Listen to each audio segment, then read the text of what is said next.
Naomi a obtenu son diplôme universitaire en programmation informatique. Contrairement à la plupart de ses camarades de classe qui se démenaient pour trouver un emploi après la remise des diplômes, elle avait déjà sécurisé le sien. Dès sa 3e année, elle avait reçu une offre de Soft Tech Solutions, une entreprise de logiciels de taille moyenne qui avait été impressionnée par son travail lors d'un stage d'été. L'offre d'emploi incluait un salaire décent, suffisant pour qu'elle puisse emménager dans son propre logement juste après l'obtention de son diplôme, mais elle ne l'a pas fait. Naomi, nous espérions que tu envisagerais de rester un peu plus longtemps avec nous, lui dit sa mère un soir alors qu'ils étaient assis autour de la table à manger. Son père hocha la tête à ses côtés, l'air légèrement embarrassé. Que veux-tu dire ? Je pensais que vous seriez content d'avoir enfin la maison pour vous seul, répondit-elle, confuse par leur demande. Son père se racla la gorge. Eh bien, ma chérie, la vérité, c'est que nous avons du mal à suivre avec toutes les factures ces derniers temps. Ta mère et moi ne rajeunissons pas, et nos dépenses ne cessent d'augmenter. Si tu restais, ajouta rapidement sa mère, et que tu contribuais un peu au foyer, ça nous aiderait vraiment. Elle regarda leurs visages inquiets. C'étaient les personnes qui l'avaient élevée, qui l'avaient envoyée à l'université. Bien qu'elle rêvât depuis des années de son propre chez elle, elle ne put dire non.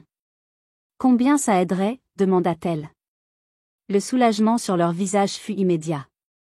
Peut-être $1000 par mois, suggéra timidement son père, pour les factures et les courses. Et juste comme ça, Naomi devint le soutien financier de ses parents à 22 ans. Elle gardait le reste de son salaire sur son compte épargne, le regardant croître régulièrement chaque mois. Elle ne dépensait pas beaucoup pour elle-même, juste le nécessaire et quelques petites gâteries occasionnelles. Pourquoi gaspiller de l'argent sur des choses dont elle n'avait pas besoin ? Sa sœur, Eucharia, avait une philosophie complètement différente sur l'argent. Elle avait 7 ans de plus, était mariée à Smith, son amour de fac, et avait un fils de 7 ans nommé Jason.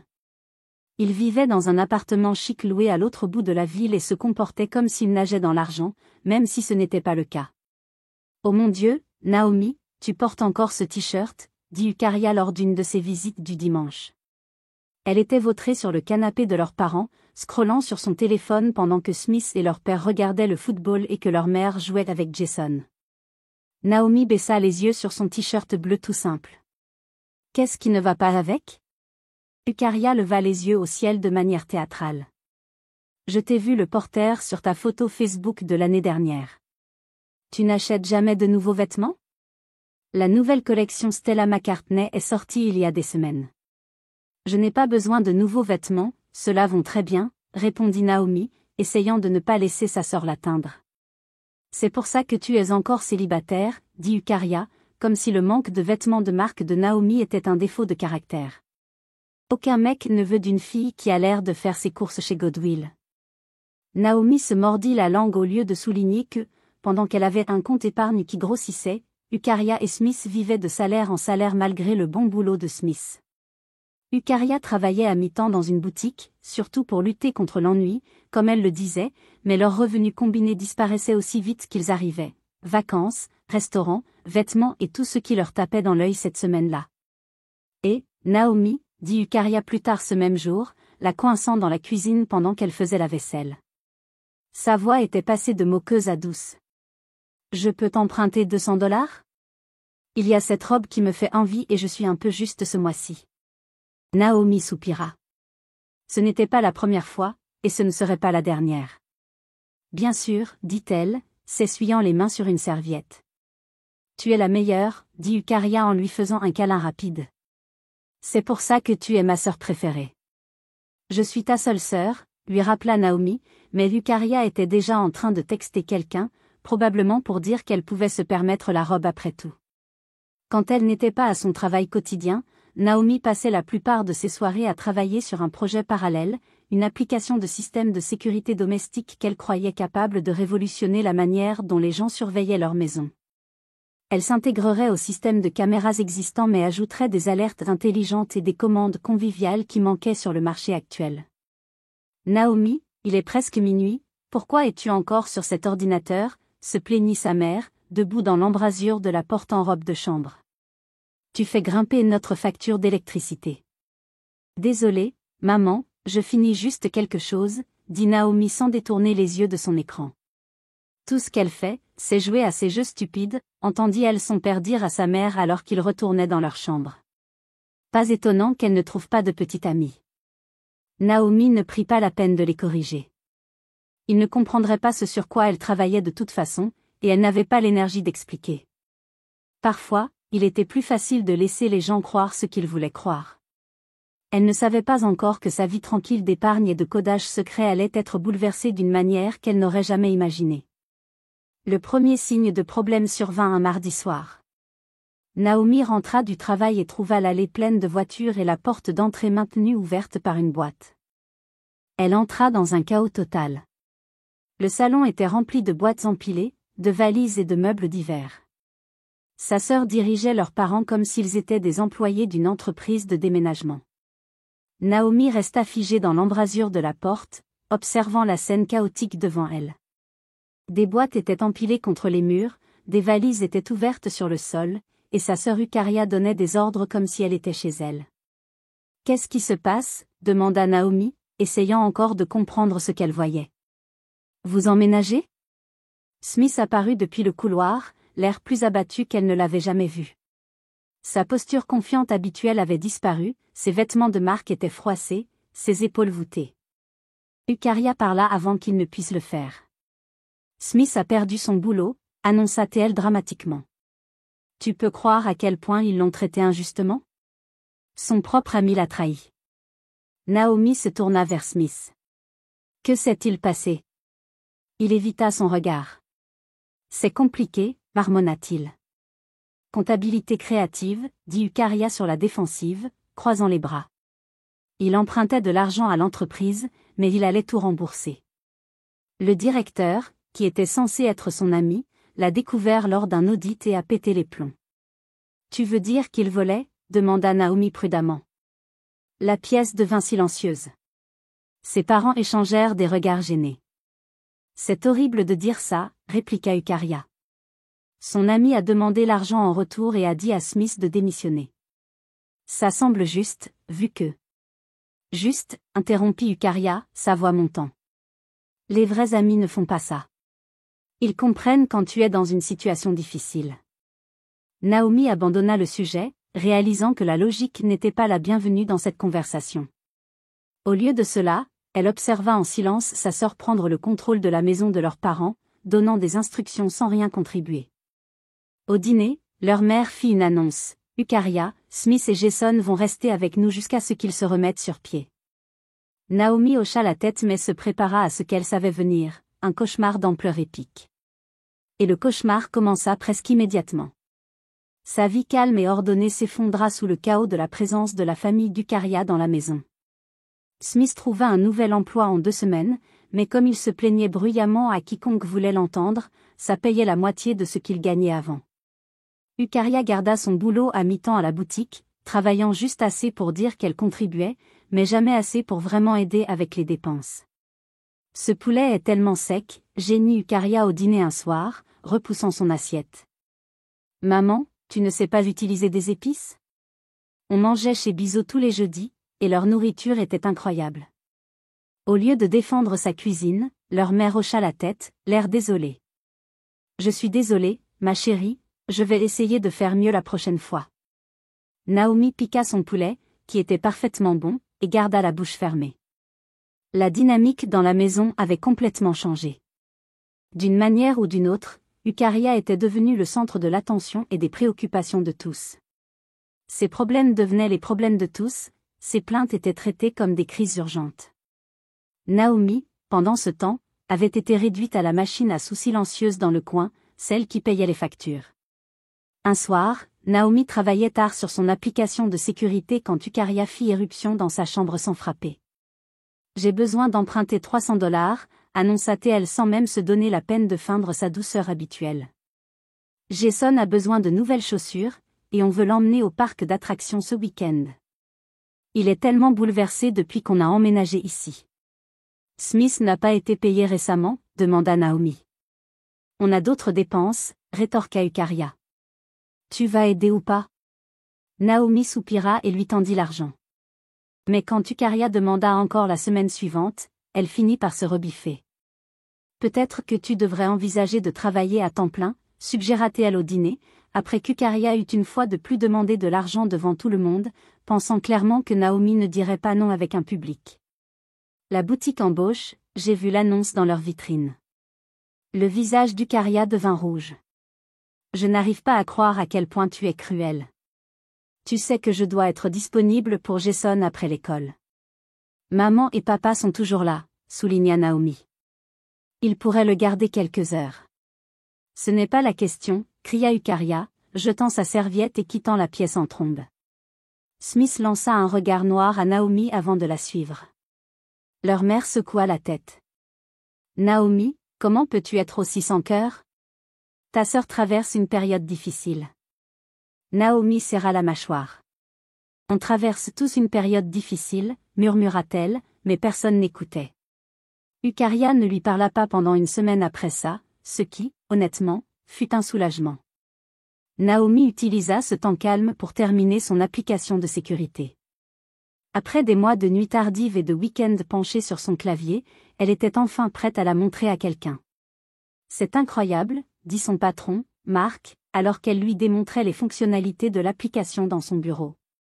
Ses yeux s'écarquillèrent quand elle lui montra comment elle pouvait détecter des mouvements spécifiques, distinguer les humains des animaux et envoyer des alertes personnalisées.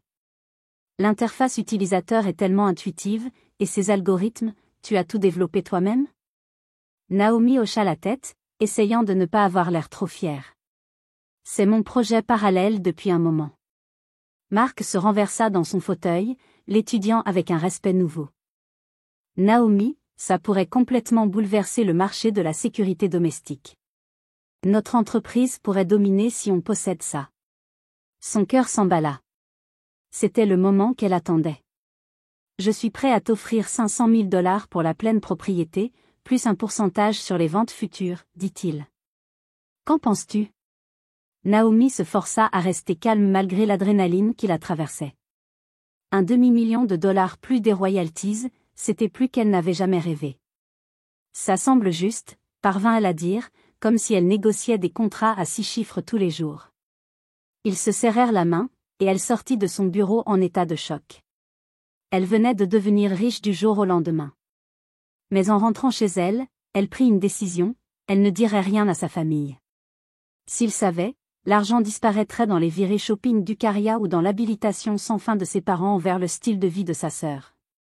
C'était sa chance pour la liberté, et elle n'allait pas la gâcher.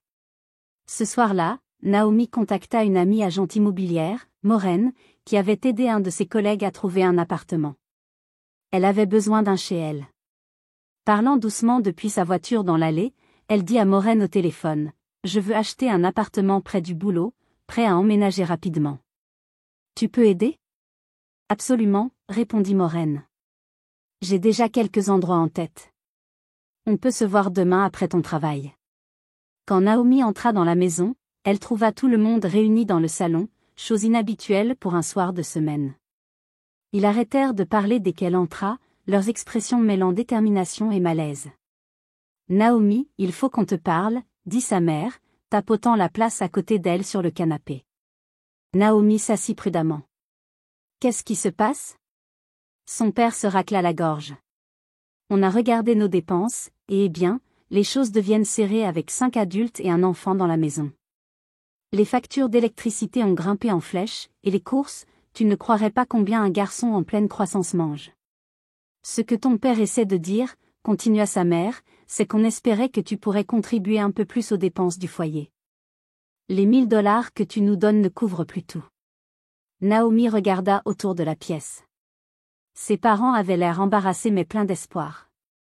Ukaria examinait sa manucure, prétendant que ce n'était pas son idée, bien que Naomi sût que si. Smith, au moins, avait la décence de sembler mal à l'aise. « Est-ce qu'Ukaria et Smith contribuent quelque chose ?» demanda Naomi. Ses parents échangèrent des regards. « Eh bien, ils sont dans une situation difficile en ce moment, » dit doucement sa mère. « Et toi, tu es célibataire, sans personne à charge. Tu peux te permettre d'aider un peu plus. » Naomi prit une profonde inspiration, comptant jusqu'à 10 dans sa tête. « Combien de plus ?» On pensait peut-être $2000 par mois, suggéra son père. Naomi avait envie de rire, de pleurer ou de crier. Au lieu de ça, elle hocha simplement la tête. D'accord, à partir de ce mois-ci. Eucharia releva enfin les yeux, un petit sourire jouant sur ses lèvres. Elle pensait avoir gagné. Elle ne savait pas que sa victoire serait de courte durée. 3 jours plus tard, Naomi rencontra Maureen dans un magnifique complexe d'appartements à 10 minutes de son bureau. L'unité d'une chambre que Maureen lui montra était parfaite, moderne, lumineuse, au dernier étage avec un petit balcon. Naomi utilisa une partie de l'argent qu'elle avait reçu de la vente de son application pour l'acheter directement, signant les papiers ce jour-là. Pendant qu'elle meublait secrètement son nouvel appartement, Naomi remarqua quelque chose d'étrange chez ses parents. Sa mère, son père et Eucharia échangeaient des regards bizarres pendant le dîner, comme s'ils étaient tous dans un plan secret. Smith gardait surtout la tête baissée, concentré sur sa nourriture et aidant occasionnellement Jason à couper sa viande. Quelque chose se tramait, mais Naomi ne pouvait pas deviner quoi. Elle n'eut pas à attendre longtemps pour le découvrir. 2 jours plus tard, Naomi rentra du travail et trouva un tas de ses affaires empilées dans le couloir. Ses livres, ses vêtements, son ordinateur portable et même son ours en peluche d'enfance étaient tous jetés sans ménagement en tas. « Qu'est-ce que c'est que ça ?» marmonna-t-elle, posant son sac et se dirigeant directement vers sa chambre. Sauf que ce n'était plus sa chambre. Jason était assis sur son lit, maintenant recouvert de draps à thème super-héros, jouant à un jeu vidéo. Les murs qui affichaient autrefois ses certificats de programmation étaient maintenant décorés de posters de dessins animés. Son bureau, où elle avait créé son application, avait disparu, remplacé par une petite table couverte de crayons et de figurines. « Tante Naomi, » dit Jason, levant les yeux de son jeu, « regarde ma nouvelle chambre, c'est pas cool. » Avant que Naomi puisse répondre, Eucharia apparut dans l'embrasure derrière elle. « Oh, tu es rentrée, » dit-elle, sans avoir l'air surprise. « Qu'est-ce qui se passe ?» demanda Naomi, sa voix mortellement calme malgré la rage qui montait en elle. « On a installé Jason dans ta chambre, » dit Eucharia avec un haussement d'épaule, comme si c'était la chose la plus naturelle du monde. « Il a besoin de plus d'espace pour ses jouets et ses devoirs. »« Et moi, je suis censée dormir où, exactement ?» demanda Naomi. Sa mère apparut derrière Eucharia, se tordant les mains nerveusement.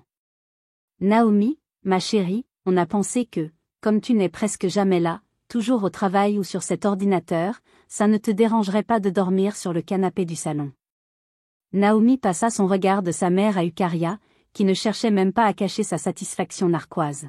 « Donc vous déplacez toutes mes affaires sans me demander ? On savait que tu ferais des histoires si on demandait, » dit Eucharia, et Jason avait vraiment besoin de l'espace. Sa vieille chambre était à peine plus grande qu'un placard. « En parlant de sa vieille chambre, pourquoi je ne peux pas l'utiliser ?» demanda Naomi. Eucharia et sa mère échangèrent un autre de ses regards.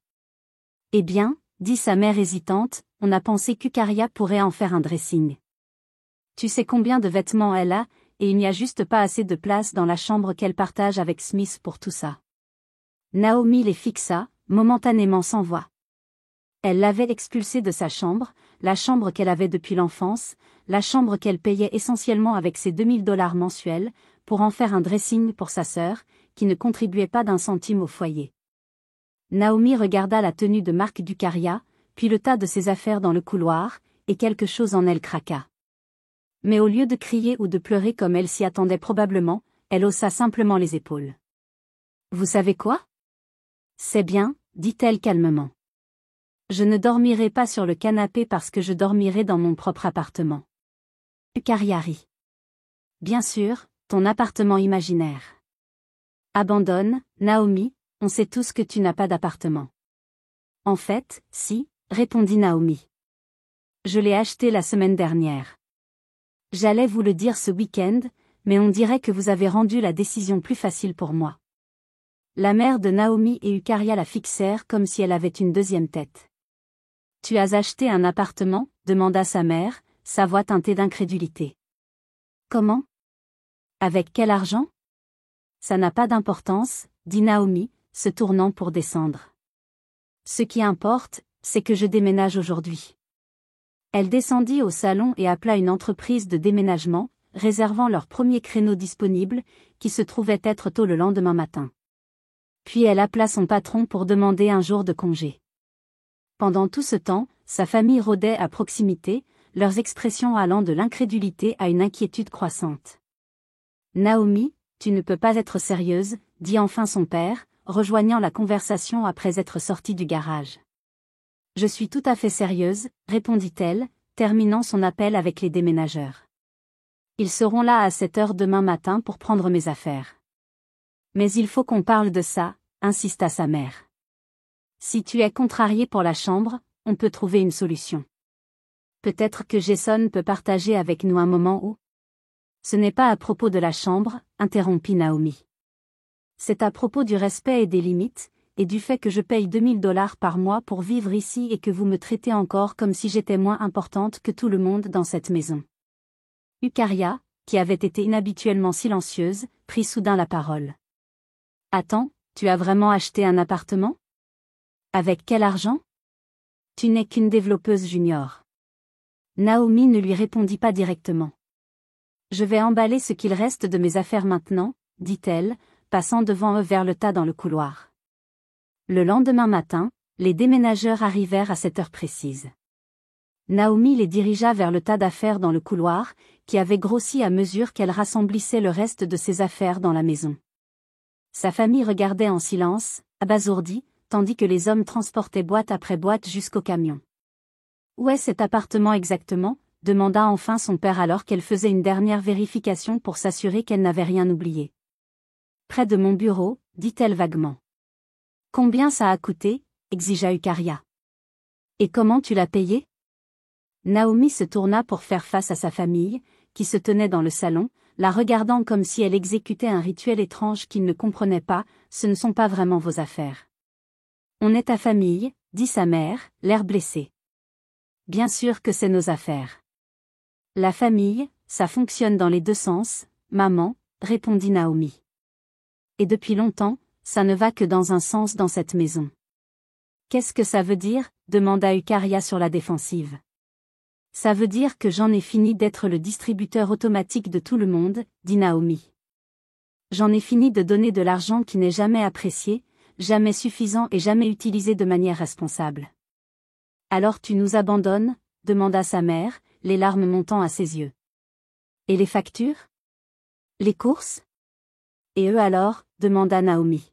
« Eucharia et Smith sont des adultes avec des emplois. Qu'ils contribuent pour changer. On peut à peine couvrir nos propres dépenses, » protesta Eucharia. « Alors peut-être que vous devriez revoir vos habitudes de dépenses, » suggéra Naomi.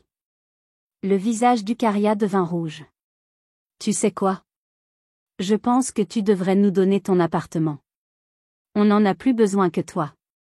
On a un enfant. » Naomi ne put s'en empêcher, elle rit.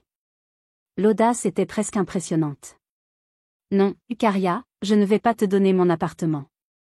Je ne vais plus rien vous donner. » Un des déménageurs apparut dans l'embrasure. « On a tout chargé. Vous êtes prête à partir? » Naomi hocha la tête, prenant son sac. « Je suis prête. »« Naomi, s'il te plaît, » tenta sa mère une dernière fois. « Ne pars pas comme ça. »« Je vous appellerai dans quelques jours, » dit Naomi, ne faisant aucune promesse au-delà. « Au revoir. » Elle suivit le camion de déménagement jusqu'à son nouvel appartement, un sentiment de libération grandissant à chaque kilomètre qui la séparait de la maison de sa famille. Pour la première fois de sa vie adulte, elle se mettait en priorité, et ça faisait un bien surprenant. Les jours suivants furent un tourbillon de déballage, d'organisation des livraisons de meubles et de mise en place des commodités. Naomi garda son téléphone éteint la plupart du temps, sachant qu'il serait inondé de messages de sa famille. Quand elle le ralluma enfin, elle avait raison, des dizaines d'appels manqués et de messages allant de la colère aux supplications en passant par les tentatives de culpabilisation. Après une semaine de silence, elle décida de rendre visite à ses parents. Elle voulait avoir une conversation calme et raisonnable sur les limites et les attentes. Quand elle se gara dans l'allée ce samedi matin, elle vit les rideaux bouger. Ils l'avaient guettée.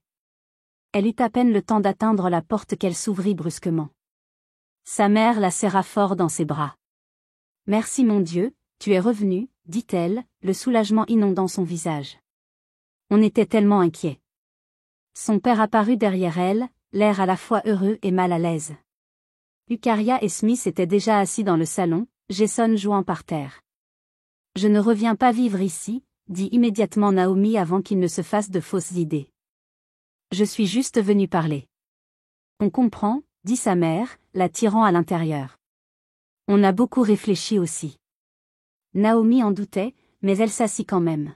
« Naomi, » commença son père, « on sait qu'on a fait une erreur. Ta chambre est à toi quand tu veux. » Jason est retourné dans son ancienne chambre, et je n'en ai pas fait un dressing, ajouta rapidement Eucharia. Je peux faire tenir mes vêtements dans notre chambre. Naomi regarda leur visage impatient. J'apprécie ça, mais je suis heureuse dans mon nouvel endroit. Mais tu nous manques, dit sa mère, et on a besoin de toi. Voilà la vraie raison de leur changement soudain d'attitude. Vous avez besoin de mon argent, corrigea Naomi doucement. Personne ne le nia. On pourrait trouver un arrangement, suggéra Eucharia. Tu pourrais garder ton appartement mais peut-être encore nous aider avec les dépenses. Ou on pourrait t'emménager dans ton appartement et tu pourrais reprendre cette maison. Naomi faillit rire de son audace. Non, Eucharia, je ne vais pas vous donner mon appartement ni mon argent. Mais ce n'est pas juste, s'exclama Eucharia. Tu es tellement égoïste. Comment tu as même pu te payer un appartement, d'ailleurs? Tu dois cacher de l'argent depuis des années. J'ai vendu une application que j'ai développée, dit simplement Naomi. Le programme de sécurité sur lequel je travaillais la nuit, celui que vous pensiez tous être des jeux vidéo. Mon patron l'a acheté pour $500 000 plus des royalties. Le silence qui suivit fut assourdissant. Un $250 000, murmura enfin Smith. Leur mère avait l'air sur le point de s'évanouir. Pourquoi tu ne nous l'as pas dit? Parce que je savais ce qui se passerait, répondit Naomi honnêtement. Vous auriez trouvé des raisons pour lesquelles vous méritez cet argent plus que moi. Personne ne put contredire ça. Alors tu nous abandonnes vraiment? Demanda Eucharia dramatiquement. Après tout ce qu'on a fait pour toi? Naomi se leva. Qu'est-ce que vous avez fait pour moi, exactement, Eucharia? Emprunter de l'argent que tu ne rends jamais, critiquer mes vêtements, déplacer mes affaires sans demander? Eucharia n'avait pas de réponse. Je serai toujours votre fille et votre sœur, dit Naomi, les regardant chacun, mais je ne serai plus votre banque. En sortant, elle les entendit la traiter d'ingrate, d'égoïste, de sans-cœur, mais pour la première fois, ces mots ne la blessèrent pas. 6 mois passèrent. Naomi n'avait pas parlé à sa famille. Ils avaient essayé de la contacter, mais toujours avec des demandes financières déguisées en réconciliation. Par des amis communs, elle apprit qu'ils vivaient toujours ensemble, se plaignant encore de l'argent et maintenant de son abandon. Pendant ce temps, elle prospérait. Son appartement était parfait, sa carrière avançait rapidement, les royalties de son application s'accumulaient régulièrement. Elle avait commencé à voyager, s'était acheté de beaux vêtements bien que rien qu'Eucharia n'approuverait et avait même commencé à fréquenter quelqu'un qui appréciait sa nature pratique. Parfois, elle se demandait si elle avait fait le bon choix. Puis elle se souvenait de la façon dont il l'avait traitée, non comme un membre de la famille à respecter, mais comme une ressource à exploiter, et elle savait que partir n'était pas égoïste, c'était de l'autopréservation.